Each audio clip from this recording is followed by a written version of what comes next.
This that one. I said 10s, 20s, 50s, 100s. Nigga, let me count this money. 10s, 20s, 50s, 100s. Finna go invest this money. What time is it? Time to go get that bag. Ooh, these niggas thinking I'm a rap star. Bitch, I'm a hustle like my dad.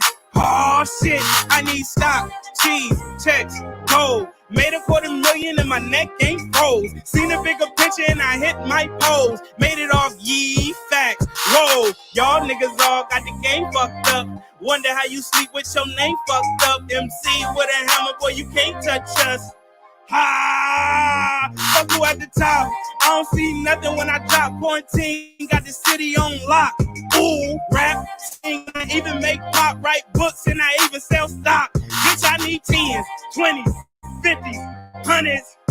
Nigga, let me count this money. 10s, 20s, 50s, 100s. I'm finna go invest this money. 10s, 20s, 50s, 100s. Nigga, let me count this money. 10s, 20s, 50s, 100s. I'm finna go invest this money, nigga. What we doing? So got the dope in a beat in, nigga. Wow. Hey, I said go get that bag. What? I said go get that bag. It's not the same. Hey, 10s, 20s, 50s, 100s. Nigga, let me count this money. 10s, 20s, 50s, 100s. Finna go invest this money. 10s, 20s, 50s, 100s. Nigga, let me count this money. 10s, 20s, 50s, 100s. Finna go invest this money. Stop it. And the alarm went off, man. Come on. We gotta go get them kids from camp, nigga. It ain't the same. Let's go. 3-piece. We done, nigga. Good.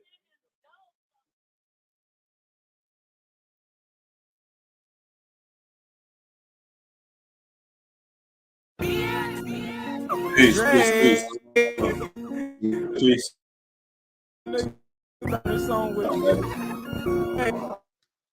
Dresser. That's how I deal with the pressure. Keep a ruler for desperate measures. This is high octane. GC hoodie left the Crocs plain. So much flavor, I need a clock chain. 5 10x star chain. Is out of ring bells like some drop chains. Bad bitch ass poking out like the rock chains. I've been on 10 now.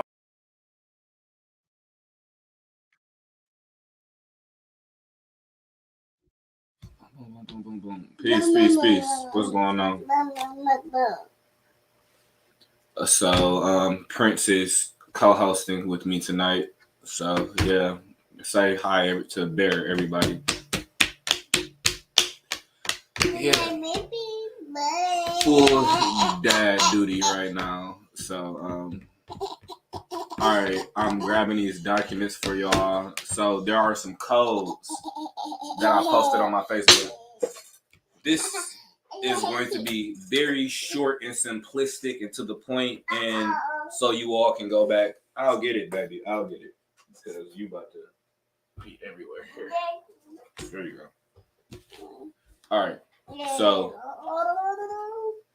yeah, there are a bunch of codes that we're about to review. And then we will go over to what the document layout will look like for basic credit repair and why I do it the way I do it because of what it entails and what my people are entitled to on the back end. And I have some information that some of even my mastermind students haven't utilized yet. This is something that me and my peers, shout out to Manny. He been around rocking with me for years, and he was able to help me and the team get some new perspective on some different aspects. So of course I wanted to share this with everybody who was around and willing to listen. I'll get it. You gotta stop throwing it. Here. Okay, so be polite. You're on camera. Look, people are watching you. You want to see? Look, see, you have to be polite. Peace. What's going on?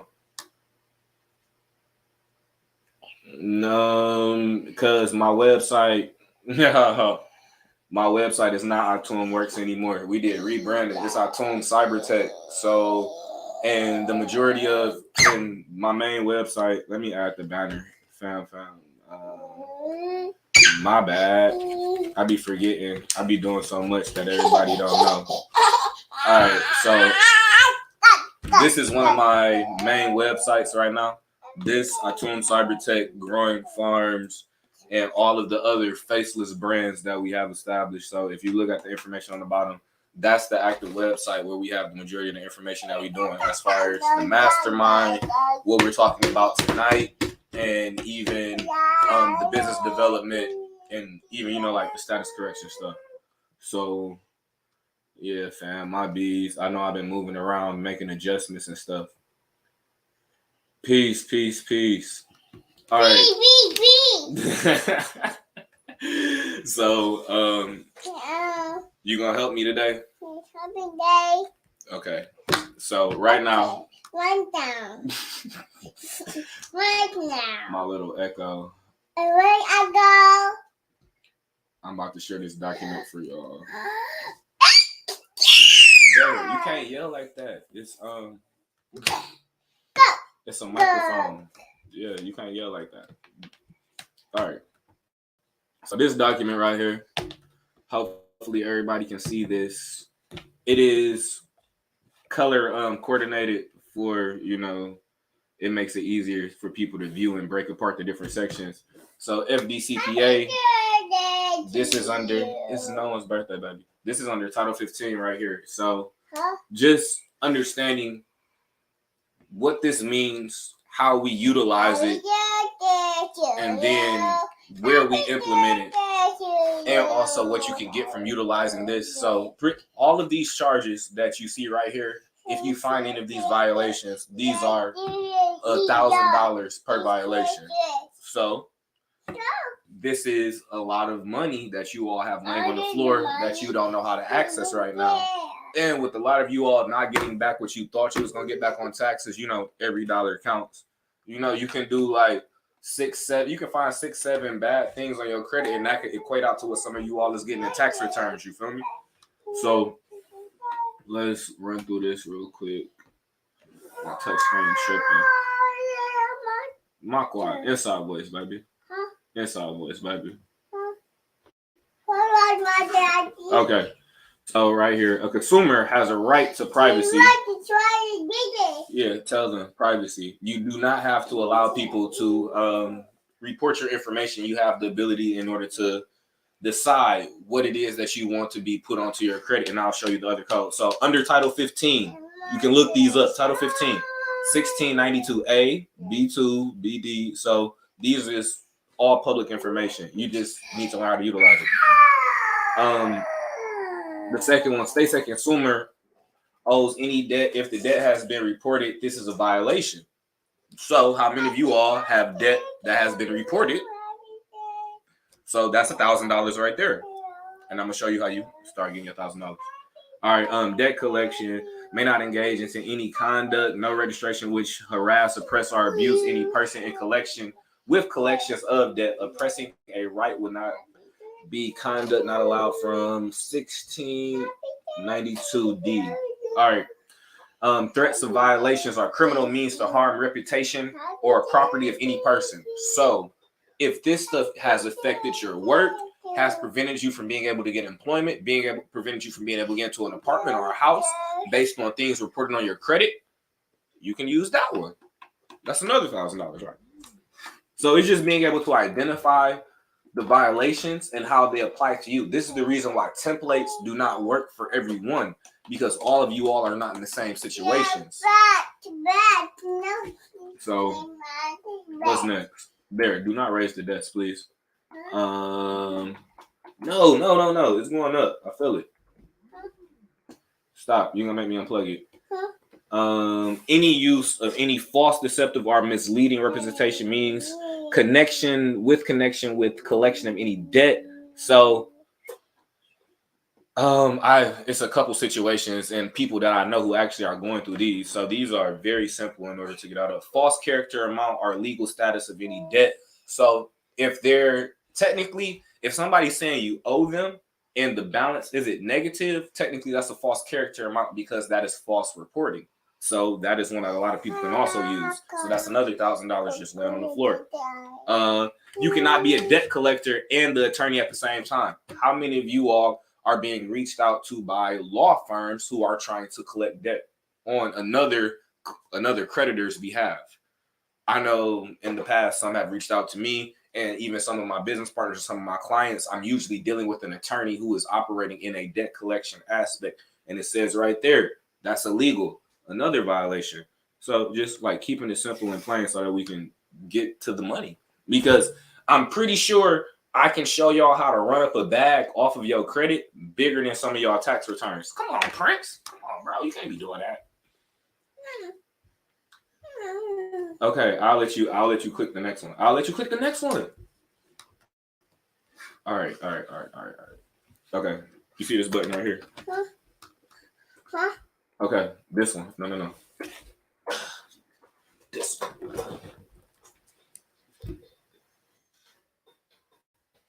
Okay. 1692 E4. Foreclosures, repossessions. Say it again. Let them hear it. Say foreclosures, repossessions, wage garnishment, or arrest are illegal in the collection of any debts.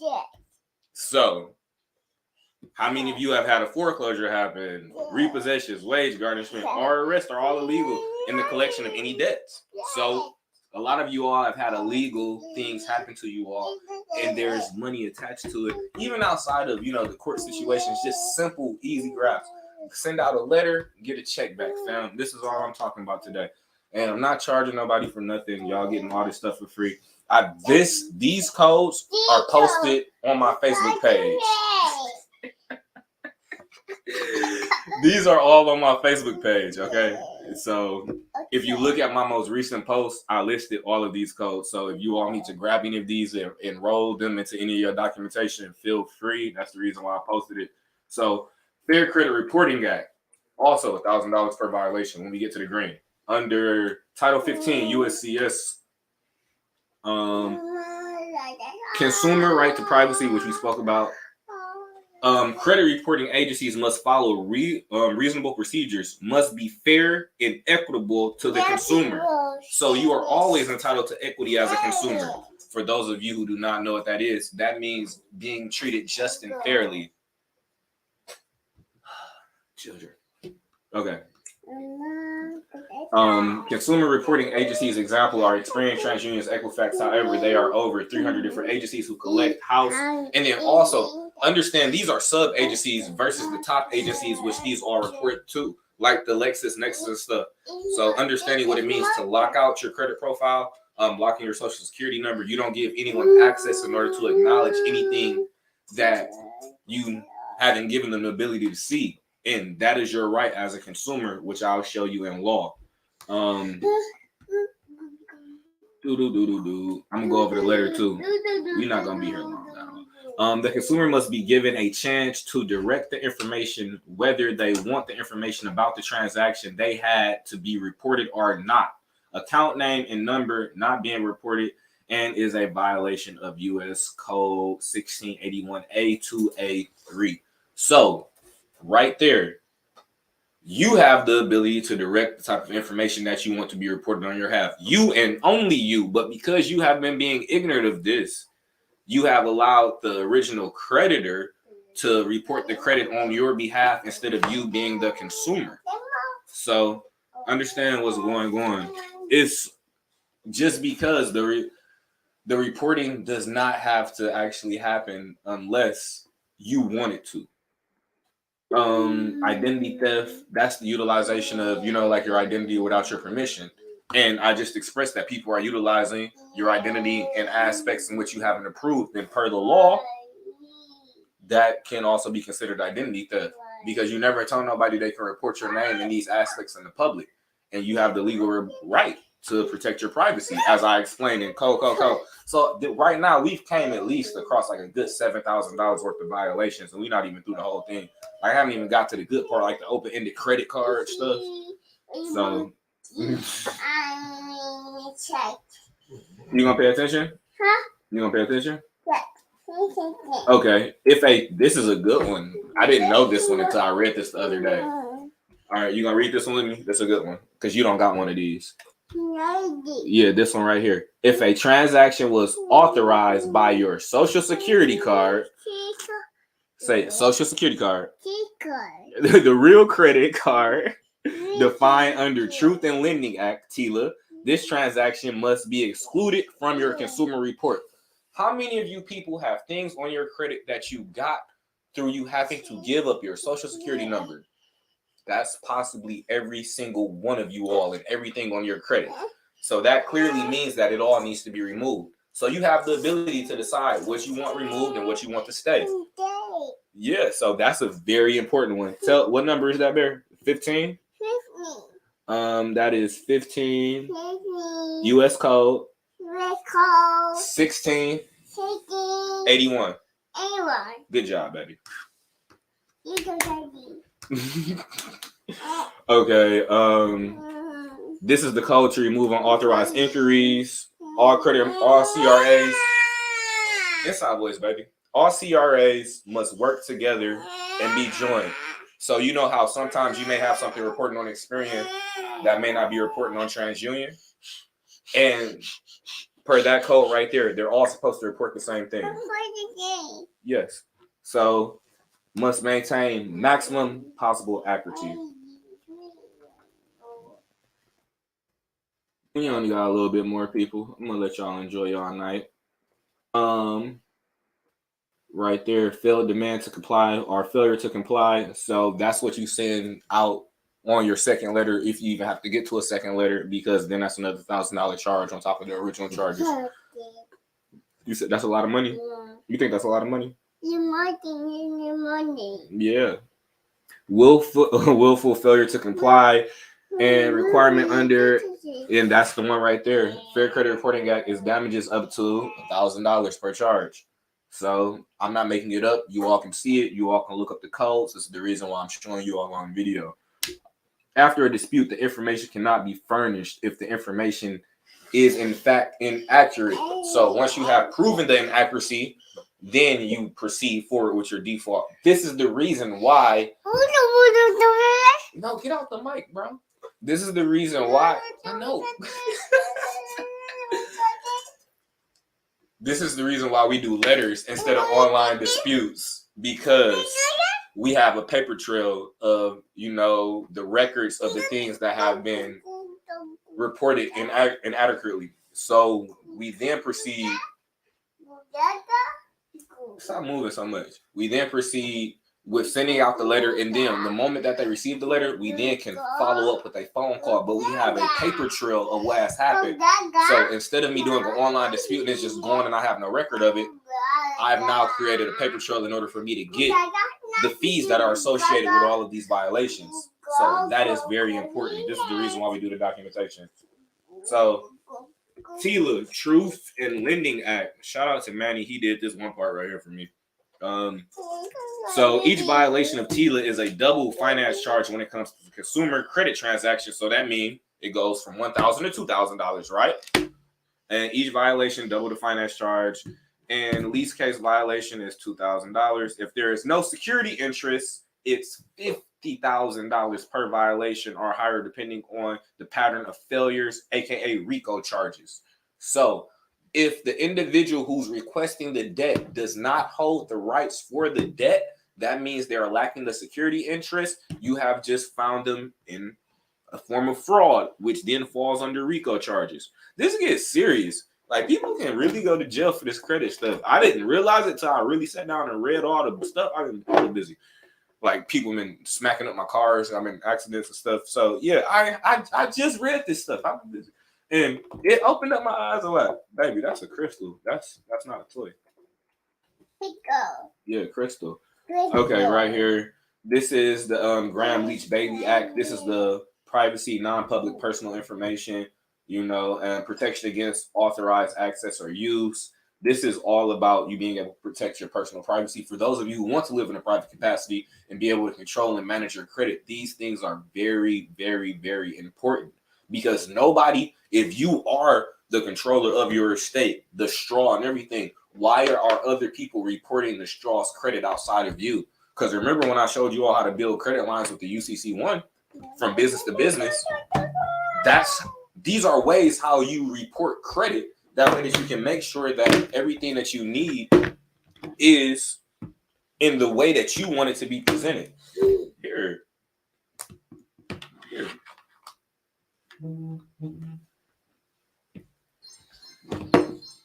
Daddy. You're welcome. All right.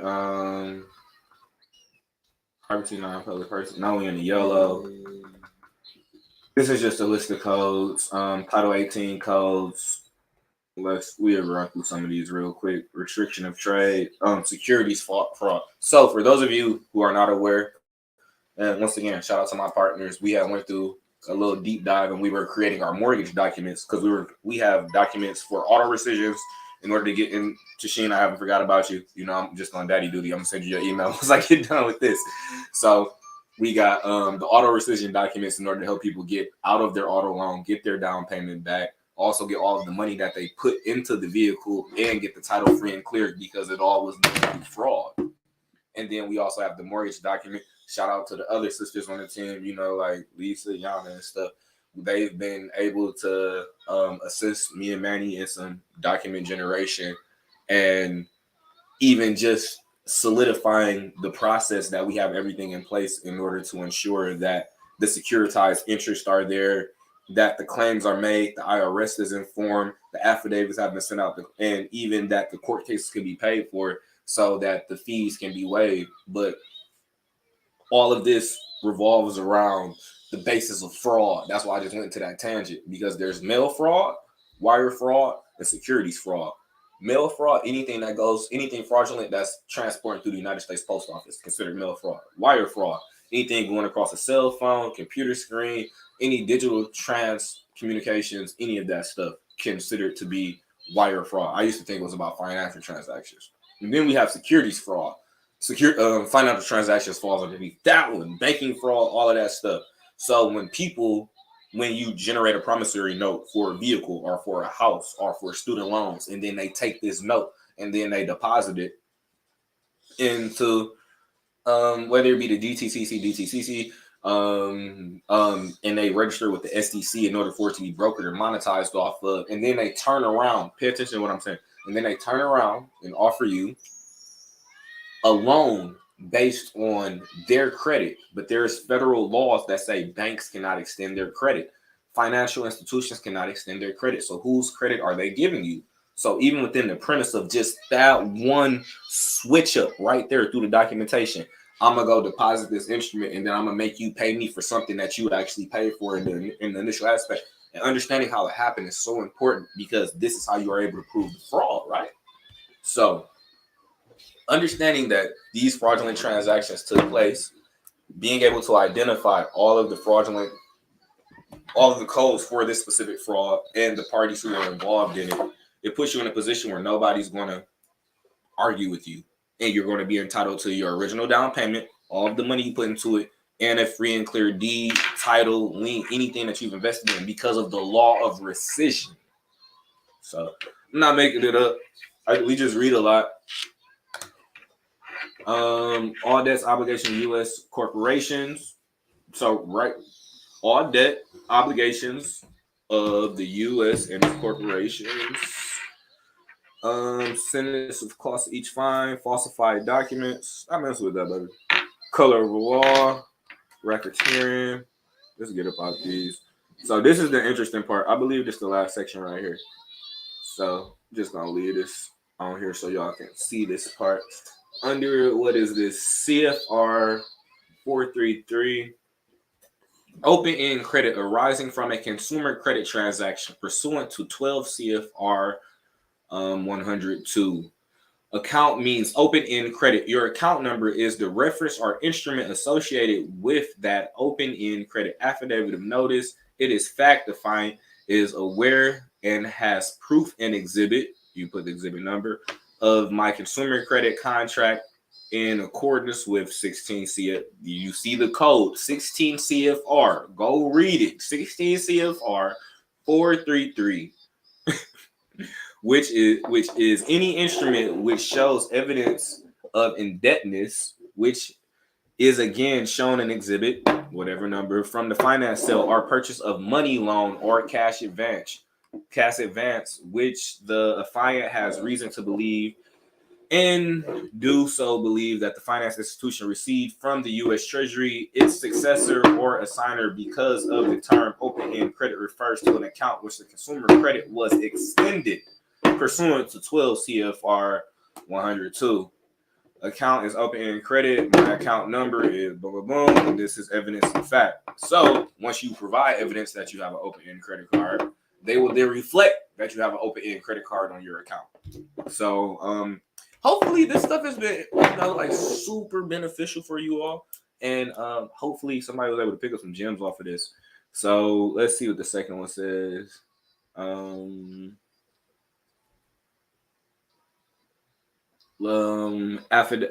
Affidavit notice. It is fact the fine is aware pursuant to 60 CFR 433 and 3, the definition of open-end credit is consumer credit extended on account pursuant to 12 CFR. That's the same exact thing. 102. Account means open-ended credit. My account number is referencing this open-end credit plan, which can come in form of a credit card, check, or other device as a plan between I and the affiant and the creditor, such as me with the company name. This is how you word these things when you want these things. So we're going to let me come check the other one real quick. You almost done, bro.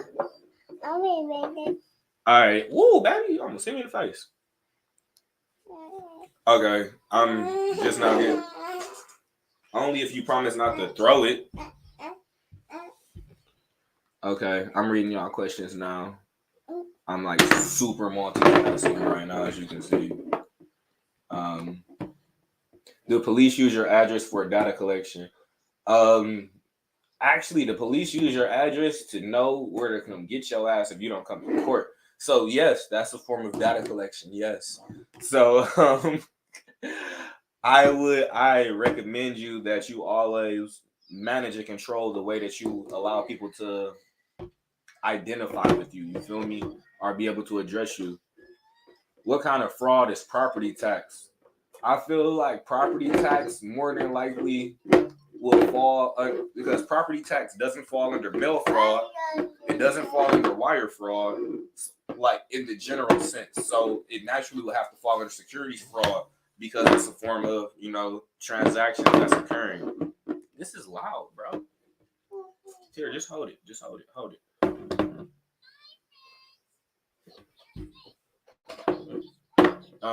What does ECOA section mean? I do not remember off the top of my head. Send me a message on Facebook after I get off the video. I'm gonna pull the information and I'll tell you exactly what it means. My bad, fam. I should have wrote them out. How do you litigate? We about to get to that. Just be patient. Just be patient. Peace, peace, peace, peace, peace. It's all love. I love building with y'all, fam. It's always a good time.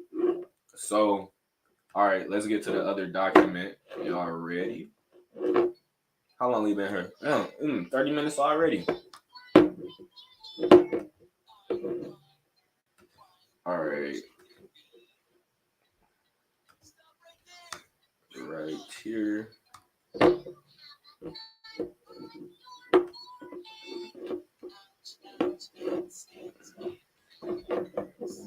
Okay, this is a template right here. Hopefully you all can see this.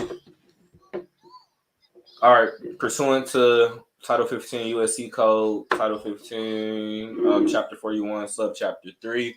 This is just a fraction of the codes, but no, because you're gonna break it. You're gonna break it. You're gonna break it. Huh? Here, let me give you this one. That's better. Okay.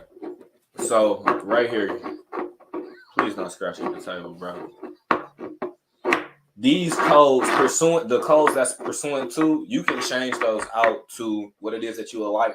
But for this particular document, I really chose like basic ones that will form fit to anybody's particular situation, like unauthorized accounts, defamation, financial injury. If everybody falls into that particular general bracket, and these are the current addresses for these companies right here.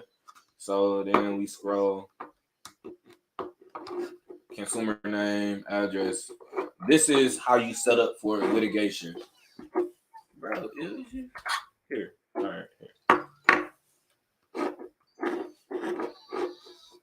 So company name, even the reason why I do this is because I don't want people thinking that it is an individual coming alone. So this comes from another company structure, and this company structure is in representation of the all caps principle. Right here, right where it says name here, this will be the all caps principle. Claimant, written communication, inform Equifax Experience TransUnion.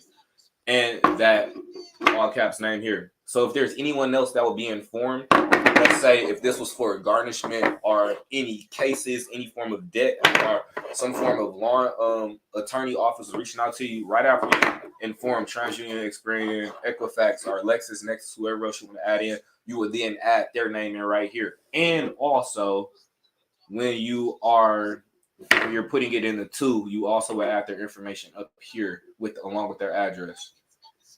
So, and then also, like presentation is like you see the watermarks and stuff. It look official. Somebody be like, damn, like they made business, like they may sue us. Yes, I will. It's not a may. I plan on it, but the documentation looks like I have the ability to as well. So that matters. All right. So we just see Fair Credit Reporting Act Section 605, Section 611, Part B. You can add more in right here, but it's not necessary. Let me highlight it so y'all see what I'm talking about. 611 Part B and A. And please review all of these codes. In the mastermind, we also have another document with a lot of the fees listed out they're separate, and I give it to them with the credit repair class. But this is a big rock. That's Shungai. That one is one of the base ones that we use. Tear my table up, boy. That's one of the base ones that we use before I pull some of these other codes, like the ones about Social Security and stuff. But between this letter and the fee letter is what people have been using in order to get remedy as far as credit. I know one of the brothers in the mastermind, he just told me his score just jumped up a decent chunk of numbers just because he had applied the letter. Here, play with the turtle, bro. It's way less dangerous.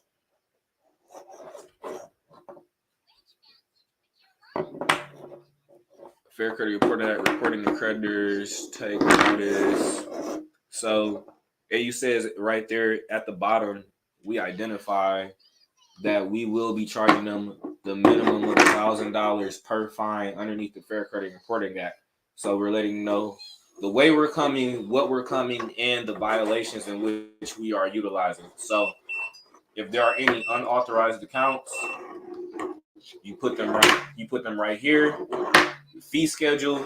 This is the basic 3,000 based on the way that the document is laid out that everybody should get on average, just based on there being these minimum violations with everybody's credit report.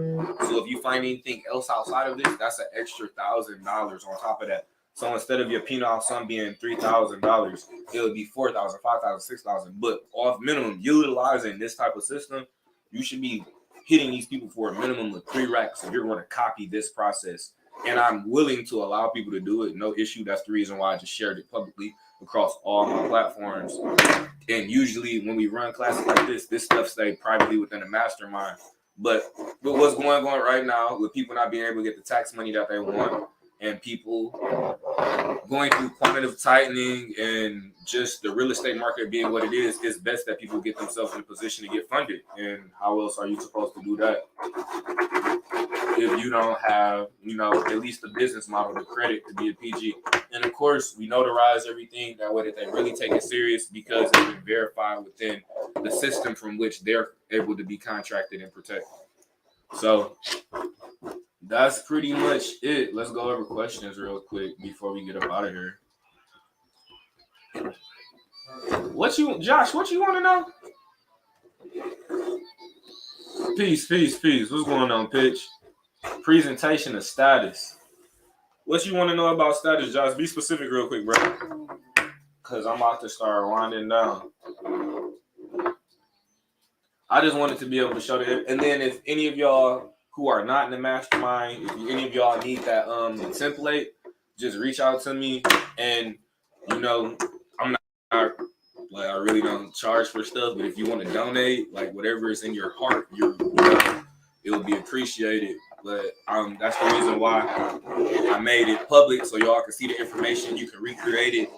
But if you all, in order to simplify it, if you're looking to get the template, in order to, you know, like get y'all stuff cleaned up a little bit quicker, just reach out to me and let me know. The fee page, you got the old one, bro. But I can send you, bro. Y'all don't need the one I just showed. It's on my Facebook.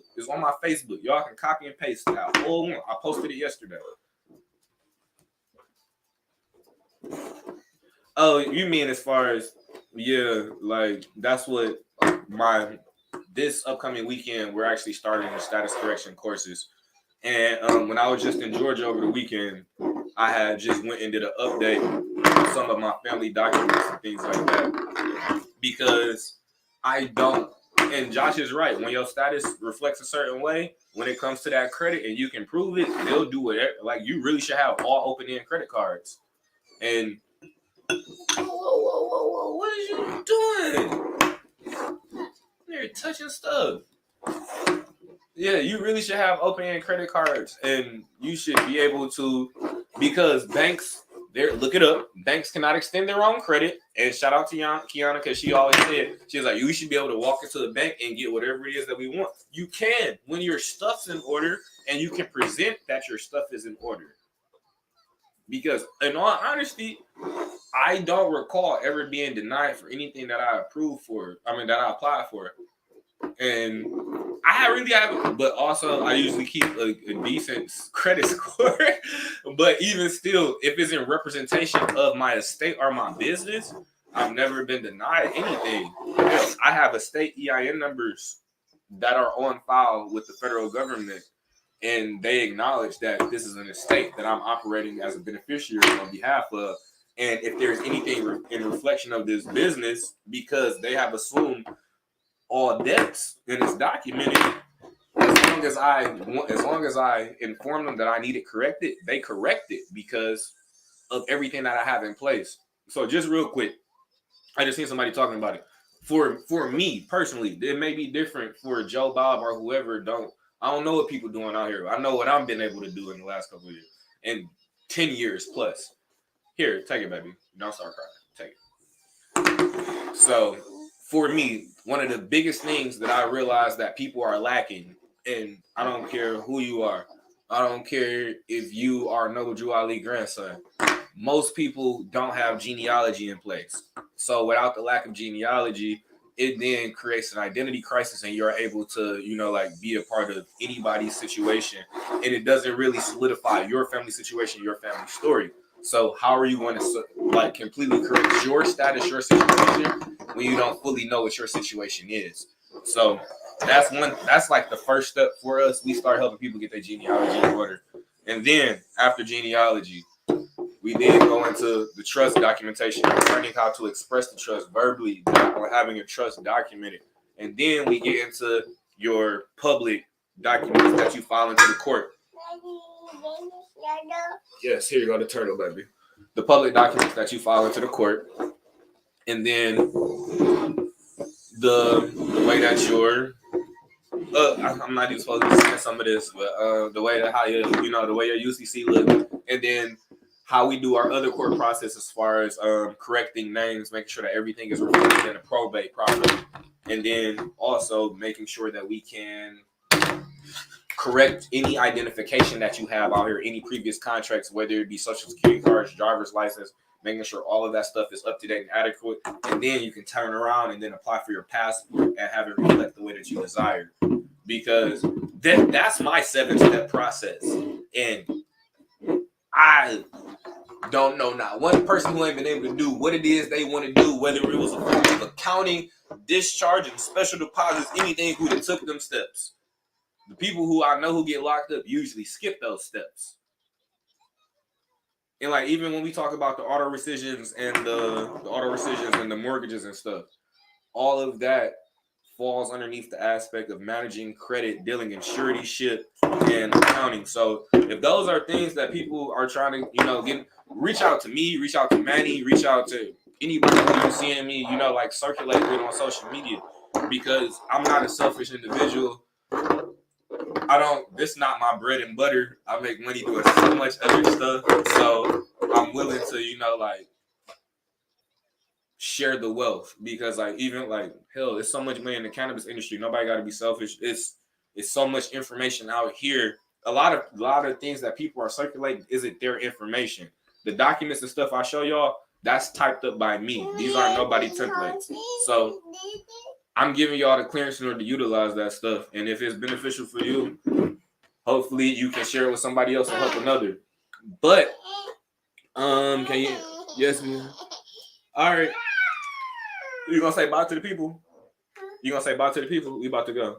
Bye, Peter. Well, hopefully this was a help to y'all, and I hope everybody learned something. And y'all have a good night. Peace and love. Say peace. Peace.